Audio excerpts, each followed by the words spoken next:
আসসালামু আলাইকুম, শুভেচ্ছা জানাচ্ছি এন্টার টিভির নিয়মিত আয়োজন রাষ্ট্রচিন্তায়।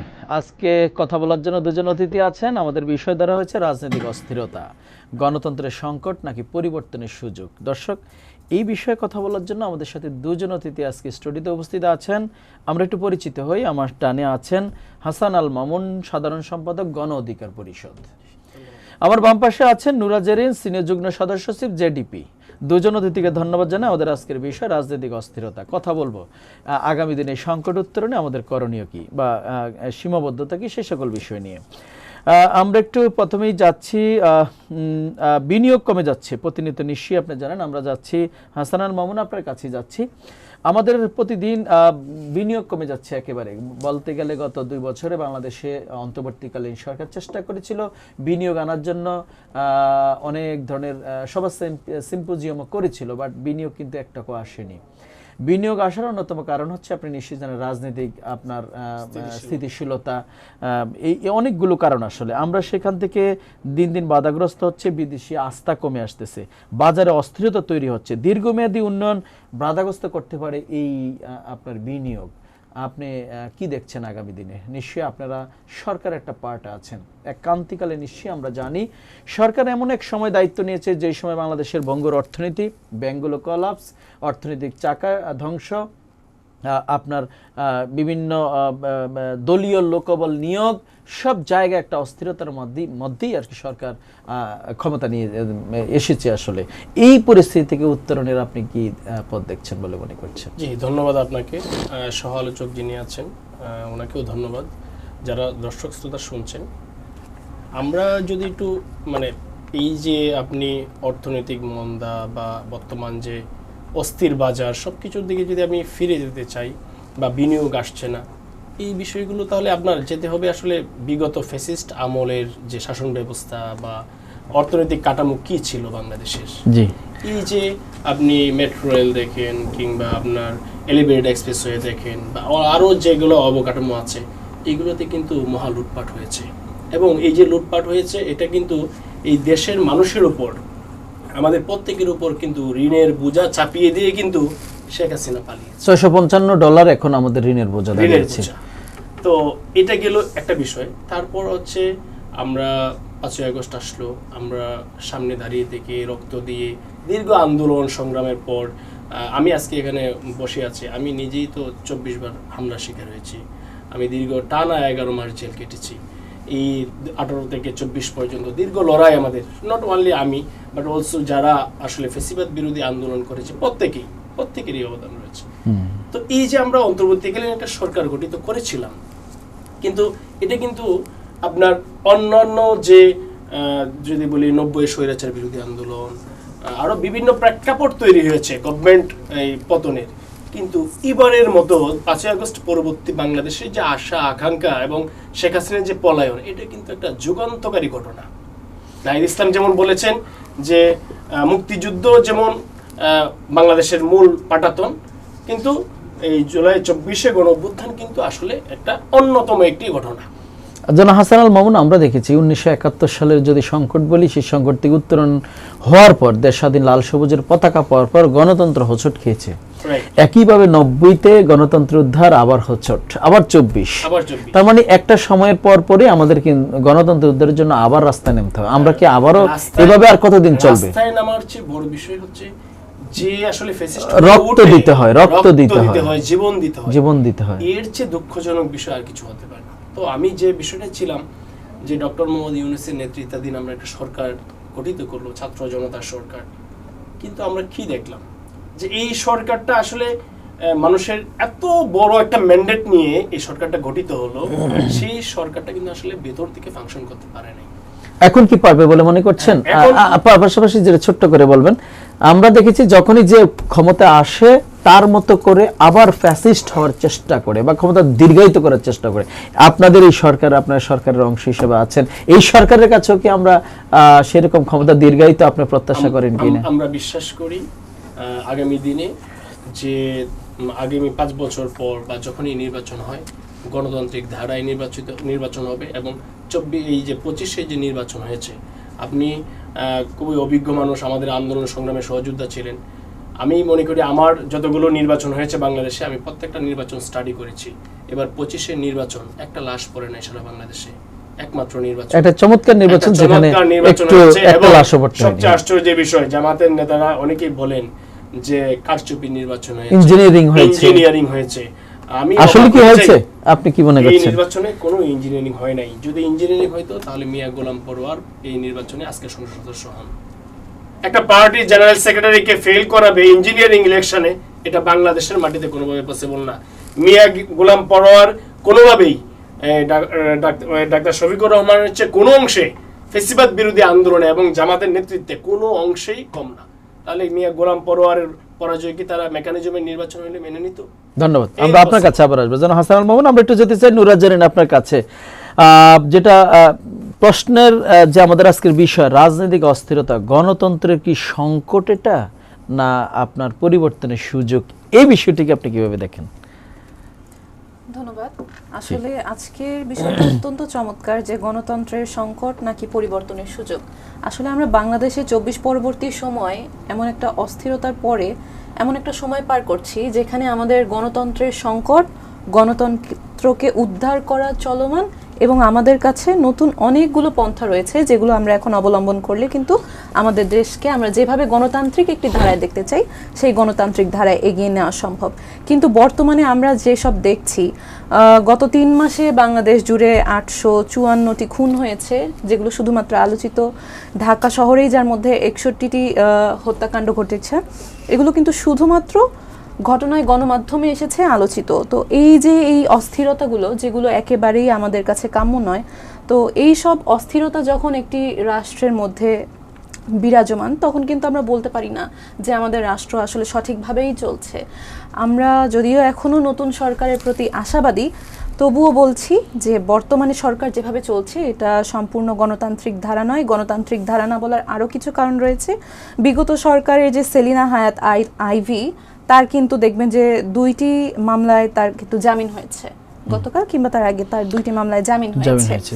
তো যারা ফ্যাসিস্ট ছিল এবং ফ্যাসিস্টের সহযোগী ছিল, তাদেরকে যদি বিএনপি এত বছর শোষিত হওয়ার পরও আবার নিজেদের দলে সুযোগ দেয়, তাহলে এটাকে কোনোভাবেই আমি গণতান্ত্রিক ধারা বলে মনে করছি না। এবং আমি আশা করি তারা যেহেতু এত বছর এভাবে অত্যাচারের হামলার শিকার হয়েছে, ভাই নিজেও একটু আগে বলেছেন আপনি 11 মাস জেল খেটেছেন, তো সেই জায়গা থেকে আমি আশা রাখবো আপনারা মনে রাখবেন যে আপনাদের উপর যেইভাবে ফ্যাসিস্ট যেই মানে অত্যাচার নির্যাতন চালিয়েছে, আপনারা যেভাবে নিষ্পেষিত হয়েছেন, ঠিক সেভাবে কিন্তু সাধারণ মানুষও কিন্তু অনেক কিছুর শিকার হয়েছে। তো সেই সব কথা মাথায় রেখে কিন্তু আপনাদের উচিত যেই দল যা করেছে তা মাথায় রেখে জনগণের স্বার্থে এগিয়ে যাওয়া। এইটাই আমার নুরাজ জেরিন, একটু ছোট্ট করে আপনি কয়েকটি পরিসংখ্যান দিলেন, গত কয়েক মাসের আপনার খুন, রাহাজারি, অনেকগুলো পরিসংখ্যান দিলেন। আমি যদি আপনাকে বলতে চাই, পাশাপাশি সরকারের আইন শৃঙ্খলা রক্ষাকারী বাহিনীর হাতে একটিও কিন্তু আইন বিচার বহির্ভূত হত্যাকাণ্ড হয়নি, একটি গুম হয়নি এই সরকারের 2 মাসের আমলে, একটি গুমও কিন্তু হয়নি, একটা ব্যাংক কলাপস করেনি, আপনার কোনো ব্যাংক লুটপাট হয়নি, কোনো মন্ত্রী এমপি আপনার দুর্নীতি করেনি। এই নিউজগুলো কিন্তু কোথাও আসে না। এটা কি সফলতা নয় সরকারের? সরকারের সফলতা নাকি হচ্ছে এটা গণমাধ্যমের মেকানিজম, সেটাকে আমরা আদৌ কি সরাসরি বলতে পারছি? ব্যাংক কলাপস করেনি এটা কিন্তু আমরা বলতে পারছি না, আমাদের অর্থনীতি কলাপস করেনি এটাও বলতে পারছি না। আমরা যদি দেখি 2026 সালে ক্ষমতায় 1.5 মাসে বিএনপি সরকার 44,500 কোটি টাকার মতো ঋণ নিয়েছে, যা 20,000 কোটি টাকা ছাপিয়েছে। 20,000 কোটি টাকা ছাপিয়েছে, এবং অর্থাৎ প্রতিদিন প্রায় 1,000 কোটি টাকার বেশি ঋণ ছাড়িয়েছে প্রত্যেক দিন। একটা দেশে যদি 1,000 কোটি টাকার বেশি ঋণ প্রত্যেক দিন বাড়তে থাকে, তাহলে বুঝতে হবে অর্থনীতি কোলাপস করছে কিনা। এটাই হচ্ছে অর্থনীতি কোলাপস করার যে বেজ, মূল ভিত্তি, তা কিন্তু শুরু হয়েছে। আবার আমরা বলছি যে আপনি প্রশাসনের কথা বলেন, প্রশাসনের কথা যদি বলি, প্রশাসনকে আমরা হয়তো গত পরশু দিনই গণমাধ্যমে দেখেছি, তারা বিগত সরকারের একজনকে, আমি ওনার নাম মনে করতে পারছি না, তাকে কিন্তু বলছেন আরে স্যার আপনি কিসের টেনশন করেন, আমরা আছি না। তো এই জায়গা থেকে কিন্তু প্রশাসন কিন্তু এই যে হাসিনার যেই পালিত প্রশাসন ছিল, প্রশাসন কিন্তু এখনো নিরপেক্ষ নয়। এবং আমি এটাও বলতে পারি পরখ করে, এই প্রশাসনই যদি আবার সুযোগ পায়, তাহলে তারা আবার এই সরকার যে ক্ষমতায় আছে তাদের বিরুদ্ধে বিপ্লবে নেমে যাবে। ধন্যবাদ নুরাজ জেরিন, যেটা বললেন আসলে আমাদের নুরাজ জেরিন, আসলে আমি আপুর কথাটা আমি একটু বলি, সেটা হচ্ছে যে আপনি হয়তো খেয়াল করছেন সামাজিক যোগাযোগ মাধ্যম কিংবা দেশের বিভিন্ন প্রান্তে, বিশেষ করে কুমিল্লার দিকে একজন আপনার কাস্টমস অফিসারকে যেভাবে হত্যা করা হলো, এই বিষয়গুলোকে আপনি কোনোভাবে রাজনৈতিকভাবে ইনজাস্টিস বা রাজনৈতিক প্রতিহিংসা এই কাতারে আপনি নিতে পারবেন না। দায় তো আলটিমেটলি সরকারের উপরে চলে আসে, কিন্তু আইন শৃঙ্খলা রক্ষাকারী বাহিনীর দায় আছে। আমি আইন শৃঙ্খলা বাহিনী, সরকার, তার চেয়ে বড় দায় হচ্ছে এই দেশের মানুষের। আমি কেন বলছি আপনাকে, কারণটা হচ্ছে আমাদের নৈতিক স্খলন ঘটেছে, এই জিনিসটা আপনাকে মানতে হবে। সামান্য 5 টাকার বিনিময়ে, 10 টাকার বিনিময়ে আমরা অনায়াসে একজন মানুষকে হত্যা করতে পারছি। এইটা যে আমাদের, আপনি যতই এখানে যদি একজন ফেরেশতা এনে আপনি বসিয়ে দেন যে সে রাষ্ট্রপ্রধান বা সে দেশ চালাবে, একজন মসজিদের ইমামকেও যদি আপনি বসিয়ে দেন, কিন্তু তার যদি নৈতিক জায়গাটা যদি তার নষ্ট হয়ে যায়, যে আপনি দেখেন সামান্য চিন্তাই করবে একজন কাস্টমস অফিসারকে, মানে 5 জন লোক, আরে ভাই তুমি চিন্তাই করছো, তার ব্যাগ ট্যাগ নিয়ে যাও, একটা মানুষের লাইফটাকে কি করো, পুরো একটা ফ্যামিলিকে ধ্বংস করে দিল। আমি দেখলাম খুব সম্ভবত এক জায়গায় 4 জনকে, একই ফ্যামিলি 4 জনকে জবাই করে হত্যা করা হয়েছে। এই সোশ্যাল সিকিউরিটি দেওয়ার দায়িত্ব তো সরকারের উপরে পড়ে। এই সোশ্যাল সিকিউরিটি দেওয়াটা হচ্ছে একটা হলো আপনার পারিবারিক কুন্দন, জমি জমার বিরোধ। এটাকে আপনি কোনোভাবে কোনো রাষ্ট্রই, কোনো রাষ্ট্রপ্রধান এটাকে আপনি কোনোভাবে সিকিউর করতে পারবেন না। পারিবারিক দ্বন্দ্ব, ব্যক্তিগত দ্বন্দ্বের জায়গা থেকে এবং পরিকল্পিত যে কিলিংগুলো ঘটছে, এগুলোকে আপনি কোনোভাবেই এই রাষ্ট্র সিকিউর করতে পারবে না। যে জায়গাটা আমরা এখানে কাজ করতে পারি সেটি হচ্ছে সামাজিক কাউন্সিলিং করা প্রয়োজন। ইউনিয়ন বা ইউনিয়ন, প্রত্যেকটা এলাকায় সামাজিক কাউন্সিলিং করা প্রয়োজন। পাশাপাশি সোশ্যাল মিডিয়া, বর্তমানে আমি যদি বলি, আপনি এই যে প্রত্যেকটা হত্যাকাণ্ডের যে এই ক্লোগুলো কিন্তু বের হয়ে আসছে আপনি মোবাইল ট্র্যাকিং এর মাধ্যমে, মানে কে হত্যাকাণ্ড ঘটিয়েছে। এখন একমাত্র মাধ্যমেই তো মোবাইল ফোন, কেউ হোয়াটসঅ্যাপে বলছে কিংবা মেসেঞ্জারে বলছে, যে কোনো ওয়েতে সে কিন্তু আলাপ আলোচনার মাধ্যমে কিন্তু হত্যাকাণ্ডগুলো ঘটছে। তো আমরা আইন শৃঙ্খলা বাহিনীকে যদি আমরা এই সাইবার সেক্টরে যদি ভালোভাবে স্ট্রং করতে পারি, কোনো মানুষের নিরাপত্তা বিঘ্নিত করবে এই ধরনের কোনো কাজ করা যাবে না। বাট আমরা এই যে ঘটনাগুলো, এইগুলো যদি আমরা জেলা ওয়াইজ, যেমন আপনি নেত্রকোনায়, আমার বাড়ি নেত্রকোনায় আজকে একটা মনে করেন ফোন হারিয়ে গেল, ওইখানে মানে আমরা সাধারণ ডায়েরি করে তারপর ঢাকা থেকে এসে ফোন উদ্ধার করতে 6 মাস প্রয়োজন, 1 বছর চলে যায়।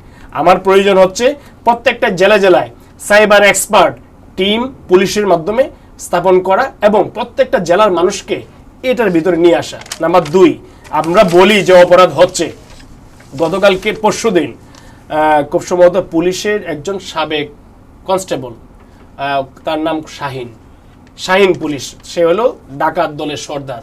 পরশুদিন উত্তরায় নাকি কোন জায়গায় সে 70 লাখ টাকা সে চিন্তাই করে তারপর সে ধরা গিয়েছে। আমি পুলিশের সাথে কথা বলেছি, এই শাহিন ডাকাতকে আরো 6 মাস আগে একবার গ্রেপ্তার করা হয়েছিল। সে তখন 1 কোটি টাকা চিন্তাই করেছিল, সে গ্রেপ্তার করা হয়েছিল। এই 3 মাসের ভিতরে ও কিভাবে জামিন পেল? ওকে কে জামিন দিল?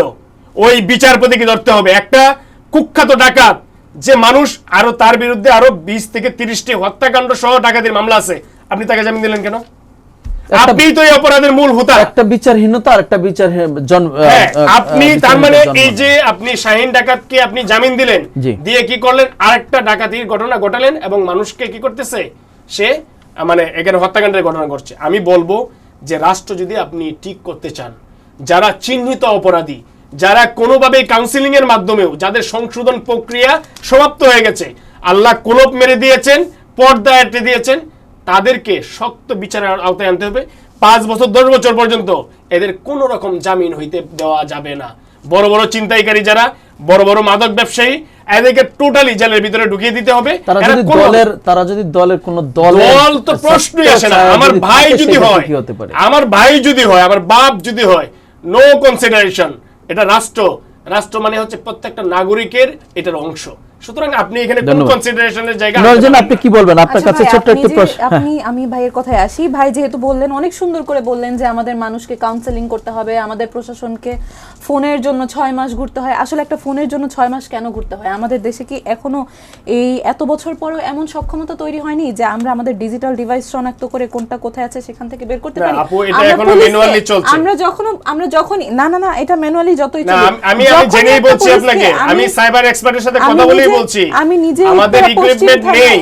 আমি নিজে উত্তরা পশ্চিম থানায় এমন দেখেছি, আমাদের যদি ইকুইপমেন্ট না থাকে, একজন দেশের নাগরিকের ফোন যখন হারায় তখন আমরা তা খুঁজে পাই না, তখন আমাদের পুলিশের দ্বারে দ্বারে ঘুরতে হয়, টাকা দিতে হয়, টাকা দিলেই আমরা ফোন পাচ্ছি।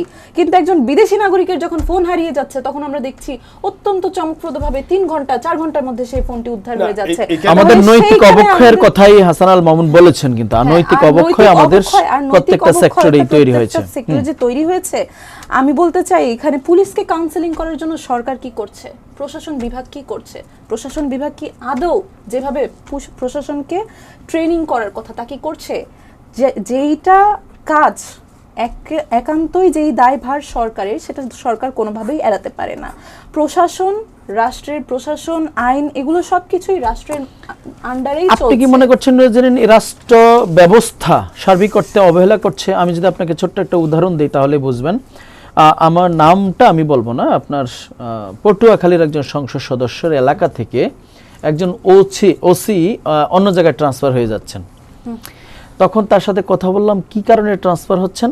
তখন বলল যে ওখানে এমন একজন এমপি আছেন যার অধীনে উনি ঘুষ খেতে পারবেন না, অনৈতিক কাজ করতে পারবেন না, অব্যবস্থাপনা কাজ করতে, তার জন্য তার এখান থেকে সরে যাওয়া উচিত। তার মানে আপনি যদি সরকার চায়, আমরা যদি আমি একজন উপরে কর্মকর্তা, আমি মন্ত্রী, এমপি, আমি যদি সৎ থাকি, আমার ওখান থেকে প্রয়োজনে সে চলে যাবে, বাট সে অন্যায় কাজ করতে পারবে না।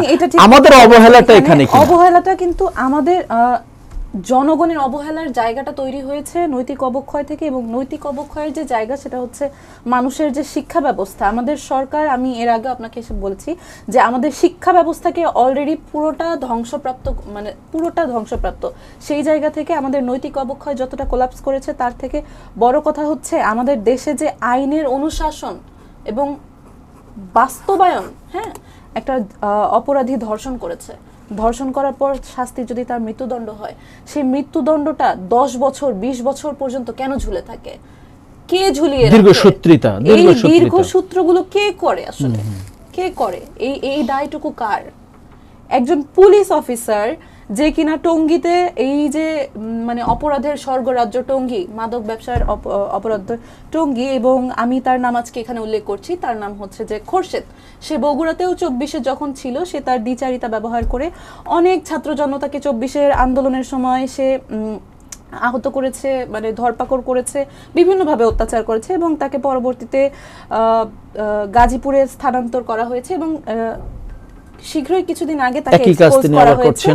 না, আমি একটু আপনাকে বলি, তিনি এভাবে কথা বলছেন যে ভাই, যে অপরাধী, যে মাদকের ডিলার, সে ডিলারকে কল দিয়ে বলছে, ভাই আপনার প্রতি ভালোবাসা, এখন কোনো কিছু তো করার নাই, আমাদের তো এটা দেখতেই হয়। শুধুমাত্র সেনাবাহিনীর হস্তক্ষেপ ছাড়া পুলিশ প্রশাসন আর যা এমপি মন্ত্রী, তাদের সাথে তো আমরা কথা বলে সবকিছু দেখতে পারি। তো সে কি করছে? সে যেই জায়গায় নাগরিককে নিরাপত্তা দেওয়ার কথা, সে সেখানে নাগরিকত্ব, মানে তার নিজের নাগরিকত্বকে প্রশ্নের মুখে ঠেলে দিয়ে তার কাজ, সে সবকিছু নৈতিকতা বাদ দিয়ে সে যে এই যে এত বড় একটা অপরাধ করছে, মাদকের ডিলারের সাথে হাত মিলিয়ে সে কাজ করছে, সে কার স্পর্ধায় করছে? আবার আমরা যদি বলি, এই যে আপনি যদি স্টেশন রোড যান, টঙ্গীর স্টেশন রোড থেকে শুরু করে উত্তরার জায়গায় জায়গায় এই যে রাজলক্ষ্মী বা এই যে এই দোকানগুলো বসে রাস্তাঘাটে, এই দোকানগুলো, এই রাস্তাগুলো বিক্রি করা হয়, এই রাস্তাগুলো কার আন্ডারে বিক্রি করা হচ্ছে? অবশ্যই সরকারের মদদে যারা থাকে তাদের বিরুদ্ধে তো এখন তাদের বাহিরে ক্ষমতাধর তার কেউ নেই, অন্য কেউ তো এই রাস্তাগুলো বিক্রি করছে না।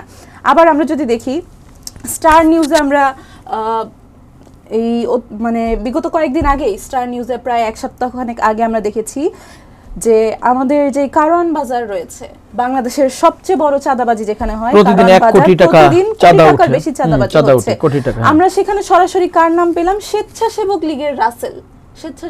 লীগের রাসেল নামক একজনের কাছে টাকা দেওয়া হচ্ছে। আচ্ছা ঠিক আছে, সেই স্বেচ্ছাসেবক লীগের একজনের আসলে সরকার তাকে কতটুকু ক্ষমতা প্রোভাইড করে তার দলের আন্ডারে থাকার জন্য, যে সে দেশের সবচেয়ে বড় স্বেচ্ছাসেবক লীগ না স্বেচ্ছাসেবক দল লিগটা এখন নেই, জি দুঃখিত, স্বেচ্ছাসেবক দলকে আসলে একটা সরকার, নির্বাচিত সরকার কতটুকু অথরিটি প্রোভাইড করে যে দেশের সবচেয়ে বড় চাঁদাবাজিটা সে নিজে হোল্ড করছে এবং সে নিজের মতো করে চালান করছে। তো এখানে অবশ্যই সরকারের ব্যর্থতা রয়েছে এবং সরকার এই দায়ভার কোনোভাবেই এড়াতে পারে না। ধন্যবাদ নুরাজেন। দর্শক, আপনারা দেখছিলেন রাষ্ট্রচিন্তা এন্টার টিভির নিয়মিত আয়োজন। আমাদের দুজন অতিথি কথা বলছিলেন আজকের রাজনৈতিক অস্থিরতা, গণতন্ত্রের সংকট নাকি পরিবর্তনের সুযোগ। দুজন অতিথি হাসান আল মামুন, সাধারণ সম্পাদক, গণ অধিকার পরিষদ। আমাদের সাথে আছেন নুরাজেন, সিনিয়র যুগ্ম সদস্য সচিব, জেডিপি। ছোট্ট একটা বিরতির পর আবারও ফিরে আসছি, সে পর্যন্ত সাথেই থাকুন।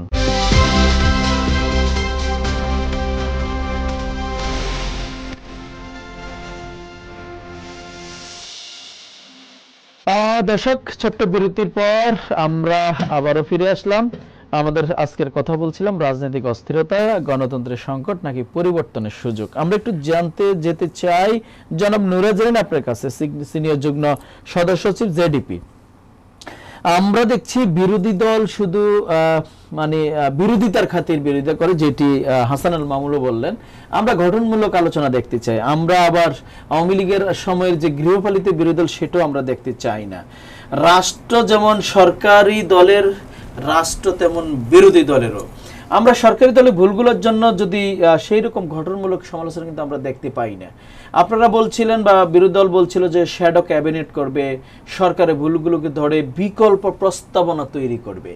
একটা দেশের গণতন্ত্র তখনই শক্তিশালী হয় যখন আপনার বিরোধী দল শক্তিশালী থাকে। আপনি কি মনে করছেন বিরোধী দল সেই ব্যর্থ সেখানে?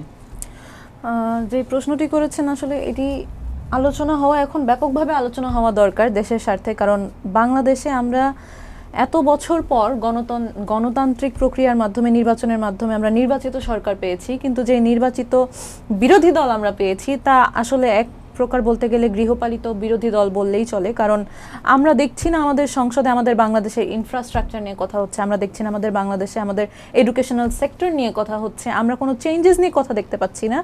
আমরা যা কিছু দেখতে পাচ্ছি শুধু দেখছি চেতনা। কিসের চেতনা? একপাক্ষিক দেখছি ৭১-এর চেতনা, একপাক্ষিক দেখছি জুলাইয়ের চেতনা। আসলে দুইটা কিন্তু দুইটার ভিন্ন বিষয়, দুইটার মহত্বটাও অনেক ভিন্ন। আসলে এই বিষয়গুলোকে সংসদে টেনে নিয়ে এসে জনগণের যে এত টাকা, কোটি কোটি টাকা সংসদে আলোচনার যে ব্যয় হচ্ছে ঘন্টার পর ঘন্টা, আসলে আমরা তাদেরকে তো জনগণ সেখানে বসিয়েছে জনগণের স্বার্থে আলোচনা করার জন্য, তাদের নিজেদের চেতনা নিয়ে কথা বলার জন্য নয়। একটা দেশের উন্নতিতে চেতনা অবশ্যই দরকার আছে, কিন্তু তার চেয়ে বেশি দরকার এই যে আমার দেশটা এখন ধ্বংসপ্রাপ্ত অবস্থায়, আমার দেশটাকে এখন আমি কিভাবে দাঁড় করাতে পারি, আমার দেশটা এখন যেই পঙ্গু অবস্থায় আছে, এই পঙ্গু অবস্থা থেকে আমি কিভাবে আমার দেশকে উদ্ধার করতে পারি, সেইটা নিয়ে কথা বলা। আমরা দেখি না আমাদের বিরোধী দল কথা বলছে যে কার্ডগুলো নিয়ে। আমাদের বর্তমান সরকারের সবচেয়ে বড় ট্রাম্প কার্ড হচ্ছে কার্ড খেলা, ঠিক? ফ্যামিলি কার্ড, কৃষক কার্ড। আমি যদি বলি, আমরা প্রায় দেখলাম প্রায় অনেক বিপুল সংখ্যক কৃষক কার্ডের 2 কোটি কৃষককে কৃষি কার্ড দেওয়ার কথা বলেছে। আরে ভাই, তুমি কৃষককে সেবা দাও না, কৃষকের জন্য যে সার পাওয়া যাচ্ছে, আধুনিক প্রশিক্ষণ, কৃষকের জন্য যে সারের ব্যবস্থা, কৃষকের এই যে বোরো ধান চাষের সময় যে নিরবিচ্ছিন্ন সেচ প্রয়োজন, তার জন্য যে মেশিন চলার জন্য যে ডিজেল প্রয়োজন, যে তেল প্রয়োজন, তুমি সেগুলো প্রোভাইড করো না।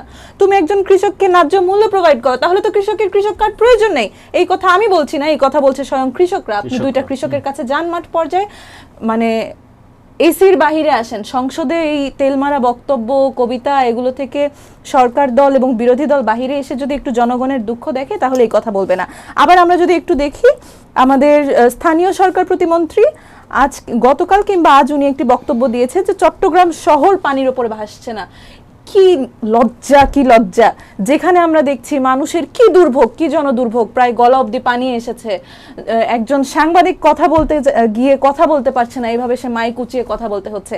আর সেখানে গিয়ে এরকম দিনে রাতে মিথ্যা কথা বলা। আমরা আওয়ামী লীগের আমলে দেখেছিলাম, আমাদের নায়ক রিয়াজ বলেছিলেন সিঙ্গাপুরে, চট্টগ্রামে যখন গেলেন বললেন আমরা সিঙ্গাপুরে।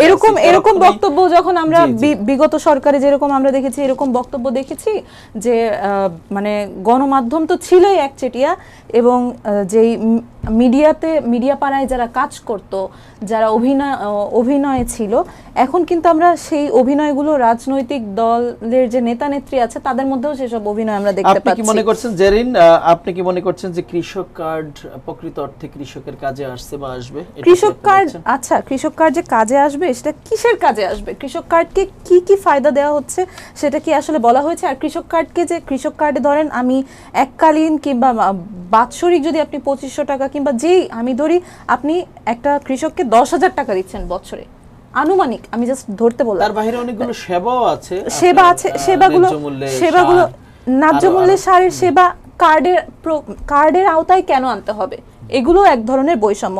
আমি যদি একটা রাষ্ট্রে প্রত্যেক স্তরের মানুষের জন্য তো আমার কাজ করতে হবে না, আমি যদি আমার মৌলিক কাঠামোতে হাত দেই, আমি যদি আমার চিকিৎসা খাত ঠিক করি, তাহলে আমার চিকিৎসা খাতের জন্য আলাদা করে হেলথ কার্ড আমাকে বানাতে হবে না। আমি যদি আলাদা করে হেলথ কার্ড বানাই, আমি সেটা কয় কোটি মানুষকে দেব, কয় কোটি জনগণকে দেব? তাহলে সেই হেলথ কার্ডের আন্ডারে আমি কয় কোটি জনগণকে সহযোগিতা করতে পারবো? আর আমি আরেকটু বলি, এই যে কার্ডগুলো ছাপাই করা হচ্ছে, এই কার্ডের টাকার উৎসগুলো কি? এই কার্ডের নামে যে আপনারা দেশের এত এত ঋণ বাড়াচ্ছেন, জনগণের উপর যে আপনারা যে ঋণের দায় চাপিয়ে দিচ্ছেন, এই সব $655 এখন $655 মাথা পিছু ঋণ যদি হয়ে থাকে, এই যে জনগণের ঋণ বাড়াচ্ছেন, এই যে আই ওয়াশটা, এই যে এলপিজি গ্যাসের কৃত্রিম সংকট তৈরি করা হলো, সংকট তৈরি করে আপনারা কি করছেন, এখন কার্ড দিচ্ছেন। সেই কার্ডের প্রতি আপনারা যদি কার্ড দিয়েও থাকেন, সেখানে যদি ধরেন 500 টাকা কমে আসে, তাও প্রতি সিলিন্ডার থেকে 140 কিংবা 150 টাকা করে সরকারের আয় হচ্ছে। আসলে সরকারের নতুন এই যে ট্রাম্প কার্ডের মাধ্যমে যে কার্ড খেলা দেখছে, এটি হচ্ছে সরকারের এক ধরনের ব্যবসা। তাছাড়া জনদুর্ভোগে সরকার বর্তমানে কোনো কাজই করছে না বলে মনে করছে। ধন্যবাদ নুরা জেরিন। আমরা একটু ঘুরে আসতে চাই জনাব হাসান আল মামুন, আপনার কাছে অনেকগুলো বিষয়ে কথা বললেন নুরা জেরিন, আপনার কাছে জানতে চাই বিষয়টা হচ্ছে আমরা দেখছি যখন রাজনৈতিক অস্থিরতা থাকে, সংঘাত থাকে, তখন পরিবহন এবং সরবরাহ ব্যবস্থা ভেঙে পড়ে নিত্যপণ্যের দাম বেড়ে যায়। সাধারণত আমরা এখন আমাদের একটা সাস্টেনেবল সরকার আছে, জনগণের সরকার আছে এবং রাজনৈতিক সংঘাত নেই, অথচ নিত্যপণ্যের দাম কিন্তু বেড়ে যাচ্ছে। নিশ্চয়ই আপনি দেখেছেন প্রত্যেকটা জিনিসের দাম কিন্তু বেড়ে গেছে। চালের দাম বেড়ে গেছে, তেলের দাম ইতিমধ্যে বাড়িয়েছে, বিশ্ববাজারে কমেছে, আমরা বাড়িয়েছি।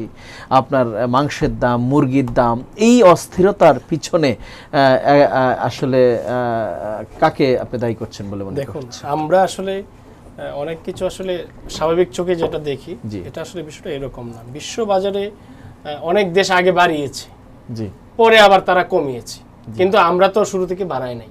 এই সরকার কি শুরু থেকে তেলের দাম বাড়িয়েছে? তেলের দাম কিন্তু বাড়ায়নি। আমি একটু বলতে চাই, সরকার শুরুতে তেলের দাম বাড়ায়নি, কিন্তু সরকার কৃত্রিমভাবে তেলের সংকট তৈরি করেছে। না, সরকার কোনোভাবেই না। আমি আপনাকে বলি, এবং এখন আমরা যদি মিডিয়ার আর্কাইভে দেখি, তাহলে আমরা দেখতে পাবো বিভিন্ন জায়গায় হাজার লিটার তেলের মজুদ পাওয়া গিয়েছে। আমি আপনাকে বলি, যখনই তেলের দাম কিছু অনিয়ম থাকবে, কিন্তু আপনাকে এটা বিশ্বাস করতে হবে, কোনো আমদানি নির্ভর দেশ কখনোই সে তার স্টেবিলিটি পুরোপুরি ধরে রাখতে পারবে না। বিশ্ব বাজারের উপর তাকে নির্ভর করতে হবে। আমি আবারও বলছি, যে কোনো জিনিস, বাংলাদেশটা হচ্ছে একমাত্র কৃষি কিছু পণ্য ছাড়া অন্যান্য যতগুলো আপনার মানে পণ্য আছে, সবকিছুর জন্য তাকে বাইরে আমদানির উপর নির্ভর করতে হয়। আপু, যে কোনো রাষ্ট্র চাইলে আপনাকে যে কোনো মুহূর্তে কাবু করতে পারে, যে কোনো বাণিজ্য চুক্তি করাইতে পারে আপনাকে দিয়ে, আপনার উপর যে কোনো ধরনের নিষেধাজ্ঞা প্রয়োগ করতে পারে এবং দাম বৃদ্ধি করতে পারে। আপনি এটা মনে রাখতে হবে যে আমরা যেমন আমাদের এই যে আপনার পরমাণু বিদ্যুৎ কেন্দ্র হচ্ছে, আজকে যদি আমাদের দেশে এই ধরনের 10টা পরমাণু বিদ্যুৎ কেন্দ্র থাকতো, আমাদের প্রতিদিনের যে বিদ্যুতের চাহিদা, এটা যদি আমরা নিজেরা এখান থেকে তৈরি করতে পারতাম, তাহলে আজকে আপনি লোডশেডিং হতো না। বা অন্যান্য আপনি বললেন যে এলপিজির দাম বাড়ছে, এলপিজি কি আমাদের যেটা চাহিদা আছে, এটা কি আমরা পুরোটাই দেশ থেকে উৎপন্ন করতে পারছি ভাই? তাহলে আমাকে চিন্তা করতে হচ্ছে যে বহির্বিশ্বে আসলে কি হচ্ছে, দাম বাড়ছে কি কমছে, সেটার উপর পুরোপুরি আমার নির্ভর করতে হচ্ছে। আপনি একটি বিষয় বললেন যে এই যে কার্ডের যে রাজনীতি, এই কার্ডের রাজনীতি হচ্ছে মানে এক প্রকার ধোঁয়াশা বায়া। কিন্তু আমি যারা চিহ্নবল মানুষ নিয়ে যারা কাজ করে, রুটলেস মানুষ নিয়ে যারা আসলে কাজ করে, তাদের একটি আবেদন আছে এই বাংলাদেশে। কি আবেদন আছে জানেন? মনে করেন যে একজন মহিলা মারা গেল, তার বয়স হলো 45, সে নতুন করে তার বিয়ে হওয়ার আর কোনো সুযোগ নেই, তার কোনো বাচ্চা নেই। এই মহিলাকে আপনি যদি আড়াই হাজার টাকা প্রতি মাসে আপনি কার্ড দেন, আমি চ্যালেঞ্জ করে বলতে পারি যে এটার চেয়ে উত্তম কাজ। এটা আগেও বিধবা ভাতা, বিধবা ভাতার পরিমাণটা কত আমি আপনাকে বলি, পরিমাণ বাড়াতে পারে, সেটা আগেও ছিল। না, সেই বিধবা ভাতা, বয়স্ক ভাতা আগে ছিল, কিন্তু সেই সংখ্যাটা খুব নগণ্য, 3 মাসে 4 মাসে খুব অল্প পরিমাণ। কিন্তু আপনি যে নিত্য প্রয়োজনীয় দ্রব্যের দাম বাড়ছে, আপনি শুধু এটাকে বলবেন না যে ভাই অমুক সরকার আসছে এই জন্য দ্রব্যের দাম বাড়ছে। বিশ্ববাজারের সাথে তাল মিলিয়ে কিন্তু সবকিছু বাড়ছে। এখন আপনি দিলেন 700 টাকা একজন মানুষকে, 700 টাকায় কি এক মাসে একজন মানুষের চাল ডাল এই মাছ শাকসবজি এটা কি স্থায়ী সমাধান বলে মনে করছেন? এটা কি স্থায়ী সমাধান বলে আপনি মনে করছেন? আমি বলবো যারা আসলে এই সমাজের একদম বৃদ্ধ মানুষ বা একদম অবহেলিত মানুষ, যাদের আসলে কাজ করার আর কোনো সক্ষমতা নেই এবং তাদের সাপোর্টিং হ্যান্ড নেই, তাদের জন্য আমি মনে করি এটা একটা সলিউশন। বরং এটাকে 2,500 না, এটাকে প্রয়োজন 5,000 করুক। আর যাদের সক্ষমতা আছে কাজের, তাদেরকে কাজের জন্য সুযোগ করে দিন। আচ্ছা ভাই, আপনি এখানে যেহেতু বললেন, আমি আপনাকে এখানে একটু ইন্টারাপ্ট করি। আচ্ছা ঠিক আছে, আপনি যেহেতু বলছেন যে সরকারের এমন মানুষকে কার্ড দিচ্ছে যারা একেবারেই অবহেলিত, কিন্তু আমরা যদি একটু খেয়াল করে দেখি, খুব বেশি দিন হয়নি জনাব তারেক রহমান সংসদে বলেছে যে আমরা যখন একজনকে কার্ড দেব, সেই কার্ড দিয়ে একজন লন্ডন ফেরত প্রধানমন্ত্রী, যে কিনা এত সুন্দর একটি দেশের লাইফস্টাইল দেখে এসেছে, সে এসে বলছে যে একজনকে ফ্যামিলি কার্ড দিব, সে সেই টাকা নিয়ে পাশের মুদির দোকানে যাবে, মুদির দোকানদারের হচ্ছে যে আয় বাড়বে, সেই মুদির দোকানদার বেচাকেনা বাড়বে, আরেকজনকে বাড়বে। আচ্ছা, আপনি একজন দেশের প্রধানমন্ত্রী যদি শুধুমাত্র কর্মসংস্থান চিন্তা করেন যে একজন মুদির দোকানদার আরেকজনকে নিয়োগ করবে, শুধু এতটুকুতেই দেশের কর্মসংস্থান, আসলে আপনি দেশের কর্মসংস্থানে কতটুকু কাজ করছেন? আবার প্রবাসী কার্ড দিচ্ছেন, মানে অনেকগুলো কর্মসংস্থানের একটা পার্ট হচ্ছে এটা। অনেকগুলো কর্মসংস্থানটাকে আপনি এটার মধ্যে নিয়ে আসতে পারবেন না। এটাকে হাইলাইট করেছেন আপনি, সরকার কিন্তু মানে উনি কিন্তু এটা নিয়ে অলরেডি বলেছে। আবার প্রবাসী কার্ড দিচ্ছে, সবচেয়ে বড় কথা হচ্ছে প্রবাসী কার্ড দেওয়ার থেকে আমি মনে করি প্রবাসীদের যে নিরাপত্তা, সেইটা আগে বেশি দেওয়া প্রয়োজন। কেন প্রয়োজন আমি বলি। কেমন নিরাপত্তা প্রয়োজন? প্রবাসীরা এই যে দেশের বাহিরে গিয়ে যে এত মানে পরিশ্রম করছে, দেশের বাহিরে আপনি আরাবিয়ান কান্ট্রিগুলোতে দেখেন, অন্য কান্ট্রিগুলোতে দেখেন, অন্যান্য দেশের মানুষরা কোন কাজে যাচ্ছে? অন্যান্য দেশের মানুষরা যাচ্ছে অন্যান্য দেশের যেই কাজগুলো রয়েছে, এআই রিলেটেড কাজ বা অন্যান্য উন্নত যে ব্যবস্থা রয়েছে, সেখানে কাজ করতে যাচ্ছে। আর আমার দেশ থেকে যখন আমি জনবল জনশক্তি বাহিরে পাঠাচ্ছি, তখন তারা কি করছে, যে গায়ে খেটে যে কাজগুলো সেগুলো করছে, আসলে সম্মান কিন্তু পাচ্ছে না। আসলে আমার মনে হয় আমি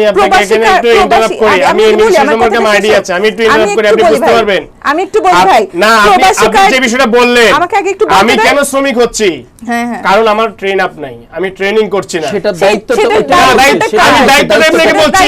বলছি এই গভর্নমেন্টের, এই গভর্নমেন্ট না, এই রাষ্ট্রের, এটা এই গভর্নমেন্ট ফ্যাক্টর না। বিএমইটির অধীনে টিটিসি আছে 64 জেলায়, ট্রেনিং সেন্টার আছে। এই সেন্টারগুলোতে ফ্রি সার্ভিস দেওয়া হচ্ছে। ভাই তুমি ড্রাইভিং শিখো, তুমি কম্পিউটার চালানো শিখো, তুমি আরবি ভাষা শিখো, তুমি এই জাপানি ভাষা শিখো, যাবে না। সেটা যাবে না বলার থেকে সবচেয়ে বড় কথা হচ্ছে আপনি শিখবেন না, সেটা তো বাধ্য করাতে হবে। কিভাবে আপনি বাধ্য করবেন? একজন মানুষ স্বাধীন, আপনি কোথাও বাধ্য করতে পারবেন না। এরকম অনেক সেবার নাম আমরা দেখি, সারা জীবন শ্রমিক পাঠাতে হবে আপনাকে। আপনি বিশ্বাস করেন গভর্নমেন্ট ইনভেস্ট করছে, লোকজনকে এই ট্রেনিং নেওয়ার জন্য চেষ্টা করছে, এই গভর্নমেন্ট না, পুরো রাষ্ট্র দীর্ঘদিন যাবত। কেন এই অন্তর্বর্তীকালীন সরকারের সময়ও মানুষকে ট্রেন আপ করার চেষ্টা করছে, মানুষ আসে না। মোহন ভাই, মানুষ আসে না, তাহলে মানুষ কেন আপনাকে বলি দালালদের বাস্তবতাটা, আমি আপনাকে বলি বাস্তবতাটা, আসলে এটা কি বাস্তবতা কিনা আমি একটু আপনাকে জানতে চাই। আপনি যদি যার এখন ক্যান্টনমেন্টে যদি একজন গাড়ি চালক ঢুকে, জাহাঙ্গীর গেট দিয়ে ক্যান্টনমেন্টে ঢুকবে, তার আচার আচরণ চরিত্র চলাফেরা এক ধরনের, হ্যাঁ, জাহাঙ্গীর গেট থেকে বেরোলে আরেক ধরনের। আমি তাহলে আপনাকে বলি মানুষ মানছে না, কথা মানছে তো, সেই পরিবেশ আপনাকে তৈরি করতে পারেননি। হ্যাঁ, এখন বাংলাদেশে সেই রকম পরিবেশ তৈরি করা হয়নি। আপনি টিটিসি গুলোতে যান, আমার কথা যদি আপনার বিশ্বাস না হয়, আপনি টিটিসি গুলোতে যান, প্রশিক্ষণ যারা যায় কিভাবে, আমি আপনাকে বলি, এই যখন অন্তর্বর্তীকালীন সরকার ছিল, তখন আমি হচ্ছে বুয়েসের হচ্ছে একটি সরকারি লাইসেন্সধারী প্রতিষ্ঠান, প্রবাসী মন্ত্রণালয়ের অধীনে। তো আমি ওনাদেরকে রিকোয়েস্ট করলাম যে আমি আমার নেত্রকোনায় একটা জব ফেয়ার করতে চাই। আমি জব ফেয়ারের জন্য পুরো প্রত্যেকটা উপজেলা ম্যাগিং করাইলাম, পুরো নেত্রকোনায় ম্যাগিং করাইলাম, পাইনি। 5 জন মানুষ আসে নাই। আমি এখানে হলপ করে বলছি, 5 জন মানুষ পাইনি আমি। এক প্রশিক্ষিত মানুষের, প্রশিক্ষিত না, সে অপ্রশিক্ষিত হোক, তাকে আইনে আমি ট্রেন আপ করাবো। আচ্ছা, আমি বলছি আপনার কোনো ট্রেনিং দরকার নাই, আপনি আসেন, আমি আপনাকে ট্রেন আপ করাবো, আপনাকে তৈরি করব। 5 জন মানুষ আসে নাই। এক, 2 নাম্বার হচ্ছে আপনি বাংলাদেশ, এটা প্রশ্ন হচ্ছে তাহলে ওই যে আপনার জেলা ভিত্তিক যে প্রশিক্ষণ কেন্দ্র রাখার দরকার আছে কিনা, গভর্নমেন্টের রাজস্ব নষ্ট করার দরকার আছে কিনা? আছে, কিন্তু আপনি প্রতিষ্ঠান আছে, কিন্তু ট্রেন আপ হচ্ছে না আমি মানুষ। সেটাই বলছি, তাহলে মানুষ এবং টাকা ট্রেন আপ সবচেয়ে হচ্ছে, আশ্চর্যের তাহলে বিষয়, সরকার কিভাবে কাজ করছে না, এটা মানুষকে সবচেয়ে সরকার আশ্চর্যের বিষয় শুনেন, আনতে পারছে না। 10,000 সরকার তো টাকা সেভাবে দিয়ে দেখাতে একজন পারছে মানুষ, না। 10,000 টাকা, 8,000 টাকা, 6,000 টাকা খরচ করে একজন মানুষ পাসপোর্ট করবে। এই পাসপোর্টটা সে কনফার্মেশন না পাওয়া পর্যন্ত যে সে বিদেশ যাইতে পারবে, দালালের মাধ্যমে এই কনফার্মেশনটা না পাওয়া পর্যন্ত সে কি করতেছে, এই পাসপোর্টটা বন্ধ করতেছে না। এক, 2 নাম্বার যে জিনিসটা হচ্ছে, এই একটা দালাল চক্র হচ্ছে এই এজেন্সির নাম নিয়ে কি করতেছে, এই ভুয়া ডিমান্ড লেটার, সৌদি আরব যে জিনিসটা হচ্ছে এখন, ভুয়া ডিমান্ড লেটার তারা ওই সৌদি আরব থেকে নিয়ে আসতেছে। ওই বাংলাদেশের যে বাংলাদেশ এম্বাসি অফ রিয়াদ আছে যে, তারা ওই বইটা অ্যাটাস্টেশন করে দিচ্ছে না দেওয়ার ফলে এই ডিমান্ড লেটারটা বাংলাদেশে আসতেছে। মানে একজন মালিক, আমি একটা কোম্পানির মালিক, আমার নামে ভুয়া এখানে লেটার চলে আসতেছে, অফার লেটার চলে আসছে বাংলাদেশে। এইখান থেকে বিএমইটি থেকে এই লোকটার এই পারমিশন দিচ্ছে, বিএমইটি হয়ে গেছে তার। এই লোকটা যে যাচ্ছে সৌদি আরব 6 লাখ টাকা খরচ করে, 5 লাখ টাকা খরচ করে, আসলে তার কিন্তু কোনো কোম্পানি নাই, তার কোনো কর্মসংস্থান নাই। এবং যাওয়ার পর ওই সৌদি আরব গিয়ে এসে বুঝতেছে যে সে আসলে একটা হতাশার সমুদ্রে এসে পড়েছে, তার কোনো এই কোম্পানিও নাই, কোনো মালিক নাই, কিছু নাই, রাস্তাঘাটে ঘুরতেছে, গ্রেপ্তার হচ্ছে, জেলে যাচ্ছে। আচ্ছা ভাই, এই হচ্ছে তাহলে কি তার আপনি পরিস্থিতি। এখানে বলতে পারেন এখন আপনি যে এখানে এটাকে যে 2 মাসের একটা মানুষগুলো গভর্নমেন্টকে যদি আপনি বলেন, এখন পর্যন্ত সৌদি আরব সহ যে জায়গাগুলোতে অবৈধভাবে লোক যাচ্ছে, এই সব কটা হচ্ছে বিএমইটি থেকে। আমাদের প্রতিমন্ত্রীকে আমি রিকোয়েস্ট করেছি যে একটা লোক অবৈধভাবে অন্যায় শিকার হয়ে বিদেশে যেতে না যেতে পারে, এগুলো সব বন্ধ করতে হবে। আপনি বলেন যে আমার রাষ্ট্র কাঠামোতে সমস্যা, একটা 2 মাসের সরকারকে আপনি এটা বলতে পারেন না যে ফ্যামিলি কার্ড দিচ্ছে বা কৃষক কার্ড দিচ্ছে। অবশ্যই এটা আমি রাষ্ট্র কিন্তু অ্যাকাউন্টেবিলিটি যদি না থাকে, আমি যদি বলতে না পারি আমার সরকারকে, আমি যদি আমার সরকারকে আঙুল তুলে প্রশ্ন না করতে পারি, আমি যদি আমার সরকারের সমালোচনা করতে পারি, তাহলে সেই সরকার তো সরকার নয়। Obviously আপনি সমালোচনা করবেন, তো সেই আপনি জায়গা থেকে সমালোচনা আমি করবেন। বলছি, আমার প্রবাসী কার্ড যে দিচ্ছে, আমার তার থেকে দায়িত্বে বেশি মনে করে- করেন আমি 3 মাস হলো দায়িত্ব নিলাম, দায়িত্ব নেওয়ার পর আমি এই কাজটার মধ্যে হাতেই দেই নাই। এই কাজ 3 মাস আগে কইরা আসছে হীরা ভাই, এখন আপনি আমাকে গালি দিচ্ছেন, এই তুই এই কাজ করলি কেন, তোর না, দায়। আমি আপনাকে গালি দিচ্ছি না, না, না, আমি আপনাকে just ভাবতে example হবে আপনাকে বললাম। যে এখানে আমি just শুধুমাত্র example প্রবাসী বললাম। কার্ড না, এই যে গ্যাস কার্ড থেকে শুরু করে আরো আপনি যা যা প্রবাসী কার্ড কার্ডের- রয়েছে, প্রবাসী কার্ডের সুবিধা সবগুলো। জানেন কি জন্য প্রবাসী করা কার্ড- হচ্ছে প্রবাসী কার্ড? আপনি বলেন। আচ্ছা, প্রবাসী কার্ডটা করা হচ্ছে এই বাংলাদেশ থেকে প্রত্যেকটা মানুষ পাসপোর্ট নিয়ে যায় বিদেশে। এখন অনেক ক্ষেত্রে অনেকের পাসপোর্ট হারিয়ে যায়। পাসপোর্ট হারানো এবং পাসপোর্ট কিন্তু একটা বড় বই, এই বইটা নিয়ে আপনি এই কর্মসংস্থানের ক্ষেত্রে সব জায়গায় এটা মুভিং করা আসলে পসিবল না।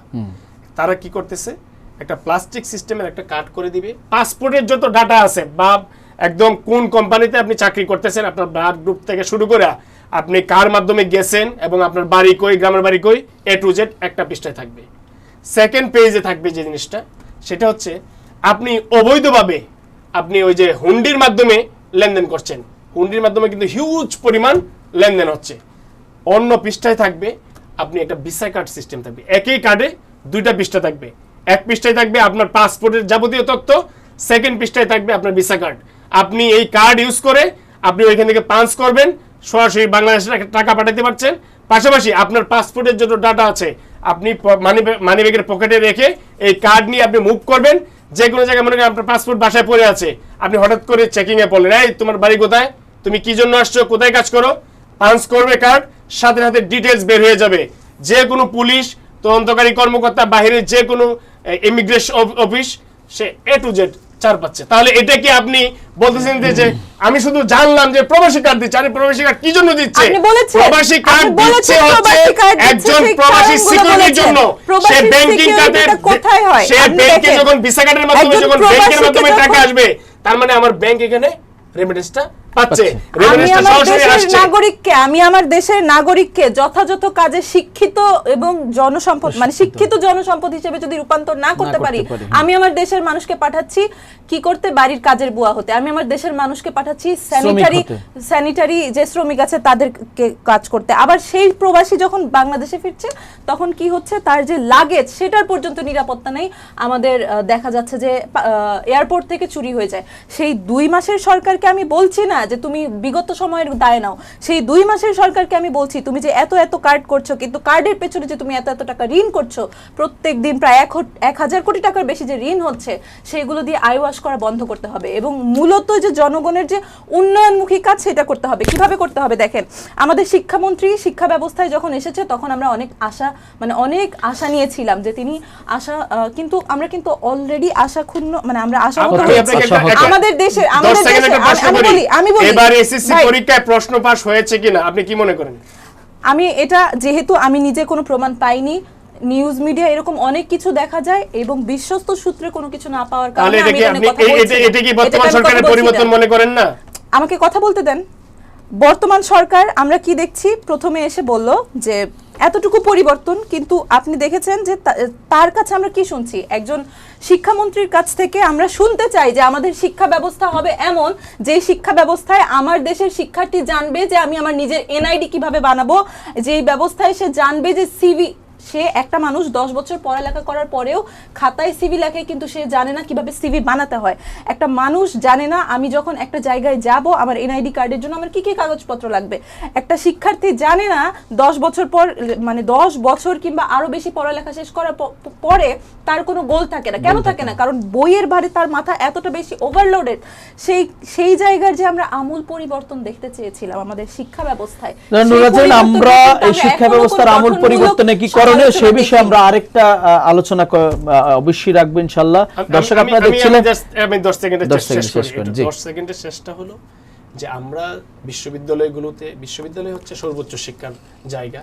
বিশ্ববিদ্যালয়গুলোতে যে সাবজেক্টগুলো রয়েছে অধিকাংশ সাবজেক্ট হচ্ছে বাংলাদেশের কাজের যে পরিবেশ এবং কাজের যে চাহিদা, সেই সাবজেক্টগুলো এই কাজের চাহিদা পুরোপুরি বিপরীত। মানে আমি ইসলামিক স্টাডিজে পড়াশোনা করেছি ঢাকা ইউনিভার্সিটি থেকে, আসলে আমার ইসলামিক স্টাডিজের কি সেক্টর আছে বাংলাদেশের কাজের, এটা আমি আসলে আই ডোন্ট নো।